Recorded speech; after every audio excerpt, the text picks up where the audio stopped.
五味係指酸、苦、甘、辛、鹹，良藥未必苦口。而當中藥遇到現代茶飲，就更加成為年輕人嘅新寵。有350多年歷史嘅內地中藥老字號，近年跨界開設咖啡店，推出枸杞拿鐵等草本咖啡，結合養生需求同潮流文化，受到年輕人追捧，每日銷量達幾百杯。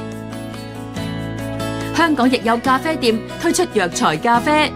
截至2024年，中國已經有超過30個主打中藥養生嘅茶飲品牌。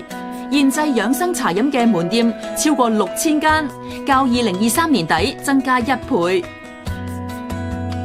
年輕一代正成為養生消費嘅主力軍，由咖啡、茶飲、甜品到麵包，中藥概念食品層出不窮，融合傳統養生理念同現代生活方式，受到年輕人青睞。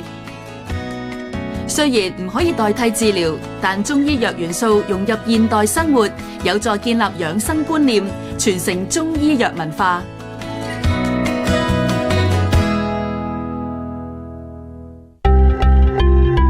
融入國家發展，鞏固國際優勢，團結香港，聯通世界。